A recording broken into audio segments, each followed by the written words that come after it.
안녕하세요. 저는 발표를 맡은 남채은입니다. 고착된 쉐어하우스에 대한 인식 변화를 위한 동네 친구 온라인 마케팅 전략, 쉐어하우스의 인식을 바꾸고 동네 친구의 위치를 높일 제안서 발표를 시작하겠습니다. 상황 분석, 문제 도출, 인사이트, 컨셉 도출, 온라인 마케팅 전략 순으로 진행하겠습니다. 현재 1인 가구는 청년층을 중심으로 지속적으로 성장하고 있습니다. 2020년 전체 가구 중 10가구의 4가구는 1인 가구였고, 그중 2030 세대의 청년층 비율이 가장 높게 나타났습니다. 20대에게 향후 혼자 살 예정이 있냐고 물었을 때 절반 이상이 있다고 답변한 것을 보아 앞으로 청년층 1인 가구는 더욱 증가할 예정입니다.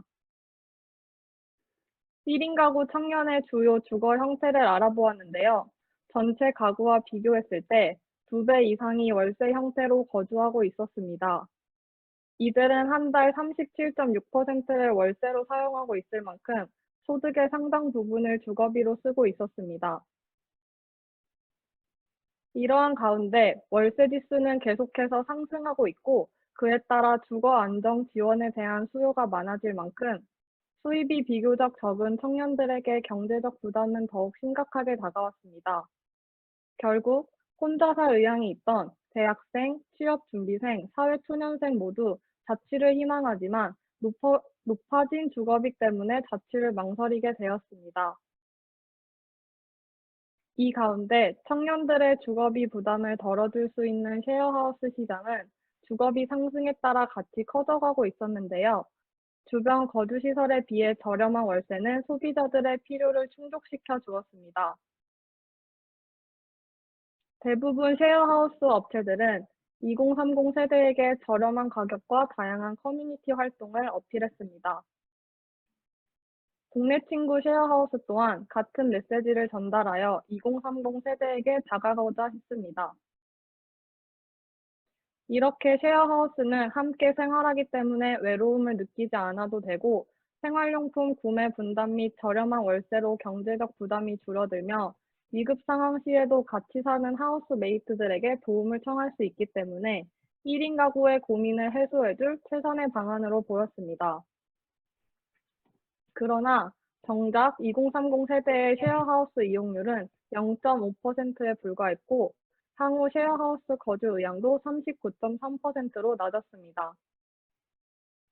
쉐어하우스에서 2030 세대의 주거 고민을 해소해줌에도 불구하고 왜 쉐어하우스에 살지 않을까요? 쉐어하우스가 말하는 가장 큰 강점은 다른 사람들과 함께 어울릴 수 있는 커뮤니티 활동이었지만, 소비자들에게 커뮤니티는 의무적이고 불편한 타인과의 만남이었습니다. 쉐어하우스에 대한 감정 분석 결과 일방적이라는 단어가 크게 나타난 점, 의무적인 어울림이 불만족 이유로 꼽히는 등 커뮤니티에 대한 부정적인 인식이 강했습니다. 2030 세대에게 커뮤니티에 관한 부정적인 인식과 편견을 해결해주지 못한 채 동네 친구의 강점인 다양한 커뮤니티를 어필하는 것은 2030 세대의 마음을 사로잡지 못했습니다. 그렇다면 커뮤니티라는 쉐어하우스의 장점을 어떻게 타겟들에게 설득시킬 수 있을까요? 타겟에게 커뮤니티에 대한 인식 자체를 전환시켜줘야 됩니다. 기존 타겟들에게 커뮤니티는 나에게 도움이 안 되고 강압적으로 참여해야 하는 귀찮고 불편한 일이라는 인식이었다면, 저희 동네 친구 쉐어하우스에서는 자유롭고 서로에게 도움이 되는 커뮤니티라는 것을 강조할 것입니다. 즉, 커뮤니티는 의무적이고 필요한 활동이 아닌 내 일상에 도움이 되는 사람들이라는 것을 강조해야 합니다. 그래서 저희가 제안하는 컨셉은 혼자보다 나은 우리입니다. 동네 친구에서 거주하면 혼자 살아가는 것보다 같이 살아가는 것이 편하다는 의미이며, 동네 친구의 강점인 사람이라는 커뮤니티를 돋보이게 할 것입니다. 저희는 캠페인을 알리기 위해 다양한 매체를 이용해 동네 친구 쉐어하우스의 노출 증대를 통한 홈페이지 유입 및 문의 건수를 증가시키고자 합니다. 그래서 3가지 온라인 광고 유형별로 나눠서 작성해 보았습니다. 첫 번째는 한국인이 새로운 정보를 얻고자 할 때 가장 많이 이용하는 검색 포털인 네이버에서 파워 링크 광고를 집행하겠습니다. 전 캠페인 동안 검색 광고를 상시 진행하여 1인 가구 잠재 고객에게 타겟팅함은 물론 타 매체에서 브랜드 인지 이후 정보를 찾아보고자 하는 사용자들에게 네이버 최상단 노출되는 파워링크를 통해 정보 전달과 전환을 할 수 있는 자사 웹사이트로 유입시키려 합니다.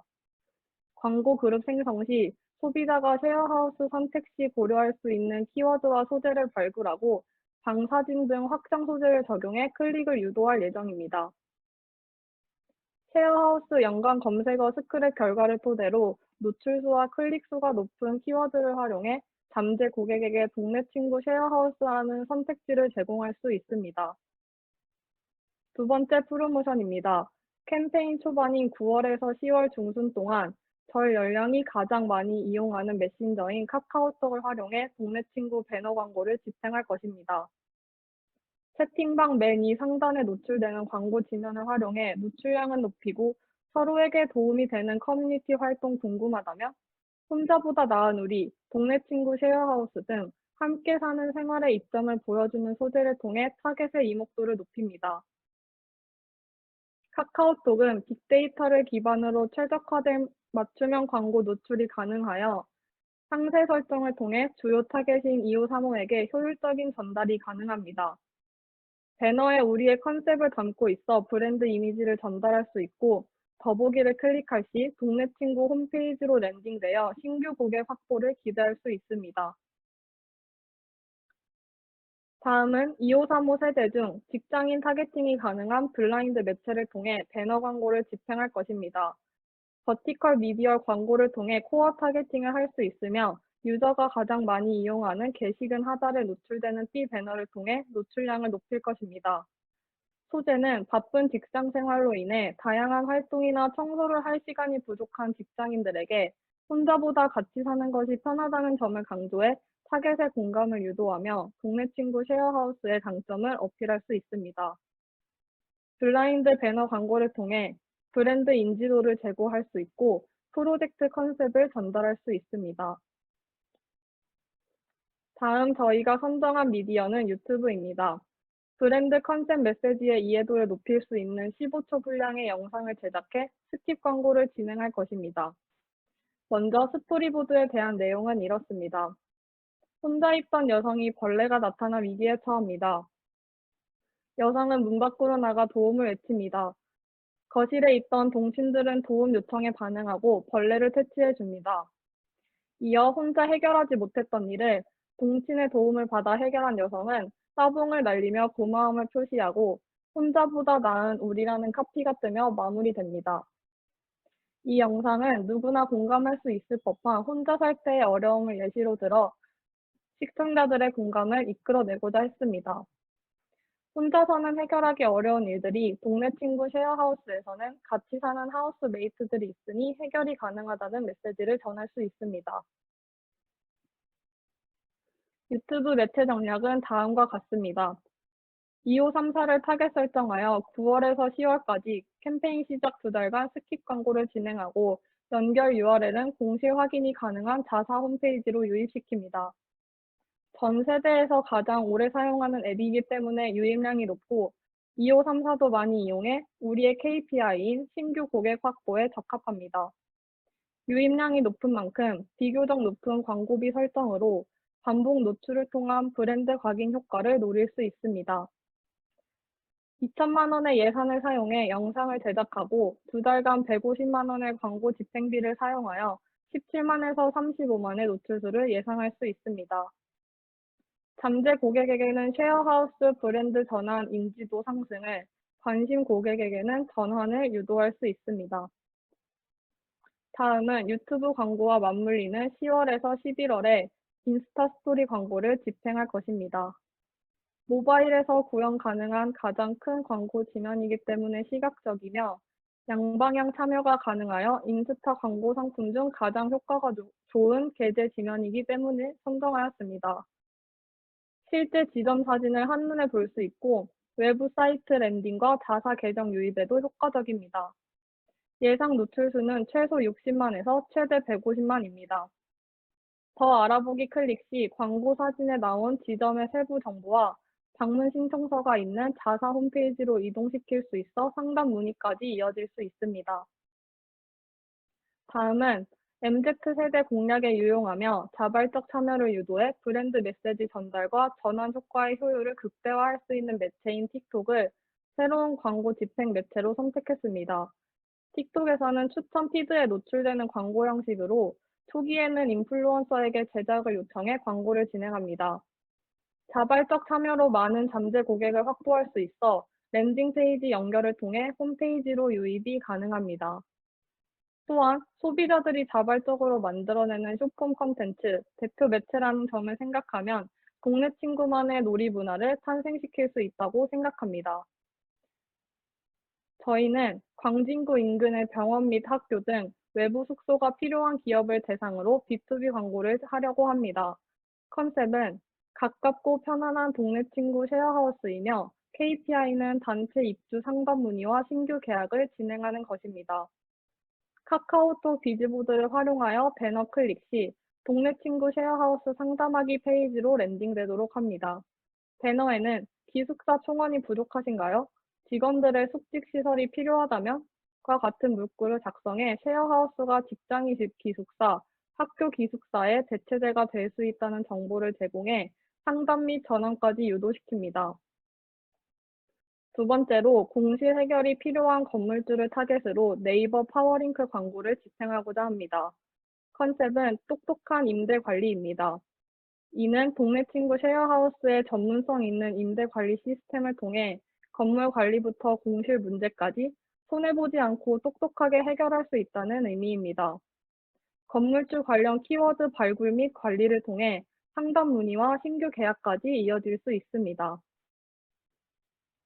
B2B를 제외한 프로모션들을 진행할 시 7,300만 원의 예산이 쓰일 예정입니다. DA와 SA는 비교적 운영하기 쉬워 전략적으로 집행이 가능하지만 SNS 광고는 컨텐츠를 제작하여 광고를 집행하는 방식이기 때문에 전략적 집행보단 캠페인 기간 동안 흐름이 끊기지 않게 운영하기 위해 이와 같이 타임테이블을 설정했습니다. 감사합니다.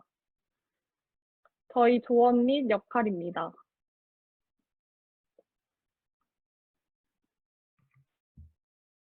네, 감사합니다. 제1부 두 번째 발표가 마무리되었습니다. 심사위원분들께서는 질문해 주시면 감사드리겠습니다.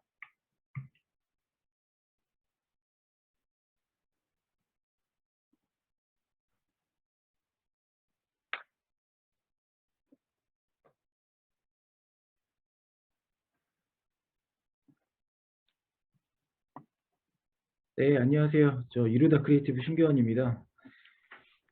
네, 안녕하십니까. 네, 발표 준비하시느라 고생 많으셨고요. 제가 한 가지만 질문 드리고 싶은 게 있어서, 일단 그 전략을 도출하시는 데 있어서 커뮤니티라는 워딩의 부정적인 측면을 좀 강조하셨어요. 실제로 그 커뮤니티라는 그런 용어들이 좀 부정적인 측면이 강조될 만큼 그런 인식이 있는 건지가 첫 번째로 좀 궁금하고요. 그리고 그와 연계돼서 도출된 어쨌든 결국에는 혼자보다 나은 우리라는 사람 중심의 이런 포커싱에 맞춘 뭐 컨셉이 나왔을 때 이거를 활용한 다양한 TPO 상황들을 활용해서 아까는 벌레 얘기 나왔지만 뭐 예를 들어서 벌레 전문 내 주위의 벌레 전문가, 뭐 내 주위의 뭐 청소 전문가, 뭐 이런 식으로 해서 다양한 시리즈로 뭐 크리에이티브나 컨텐츠를 만들어낼 수도 있을 거라는 재미있는 생각을 했는데 그 전에 나오는 커뮤니티에 대한 전략 도출 전 단계의 부정적인 상황이 너무 이쪽으로 전략을 도출하기 위해서 한쪽 면만 바라본 게 아닌가라는 생각을 좀 했거든요. 어떠신지 좀 궁금합니다. 네, 그 부분에서 저희가 커뮤니티를 좀 부정적으로 봤던 이유가 사실 라는 것을 저희가 조원들이 평소에도 긍정적이라고 생각합니다. 하지만 쉐어하우스에서는 누군가와 나의 공간을 같이 공유한다? 라는 인식이 굉장히 안 좋은 사람들이 많았습니다. 뭔가 저희가 자료 조사를 할 때도 쉐어하우스에서 누가 사는지 이런 다양한 자료 조사를 했을 때 뭔가 쉐어하우스는 불편하다. 쉐어하우스는 남들과 이런 의도치 않는 싸움, 정말 완벽한 타인과 사는 불편함이 이렇게 너무 많았다. 이런 자료 조사가 굉장히 많더라고요. 그래서 이 쉐어하우스의 좋은 점이 커뮤니티임에도 불구하고 이 사람들이 쉐어하우스라는 공간, 쉐어하우스라는 상황에 놓여지면은 이런 커뮤니티가 부정적으로 바뀔 수도 있겠구나. 이런 부정적인 인식 때문에 사람들이 커뮤니티를 찾아오지 않구나. 이런 자료 조사를 해서 좀 의도치 않겠지만 쉐어하우스라는 자체의 상황만 놓였을 때 커뮤니티는 사람들에게 부정적으로 느껴진다라는 결론을 좀 도출을 했습니다. 일반적인 커뮤니티의 개념이 아니라 이 서비스 플랫폼에 한해서의 커뮤니티, 유저들이 받아들인 커뮤니티의 개념에 대한 부정적인 측면을 말씀 주신 거죠? 네, 맞습니다. 거기 그 상황에 놓여지면은 좀 커뮤니티가 부정적으로 변하는 역할이 된다. 이런 얘기입니다. 네, 감사합니다.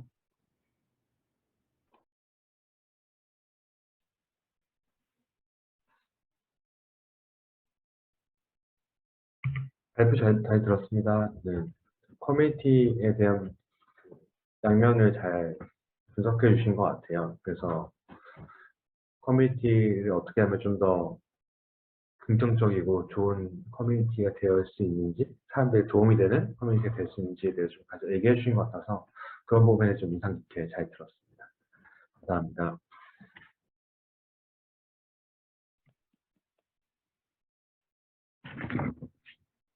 네, 혹시 서정원 전문지 질문 하실까요? 네, 알겠습니다. 네, 이상으로 제1부 두 번째 발표조인 고순조였습니다.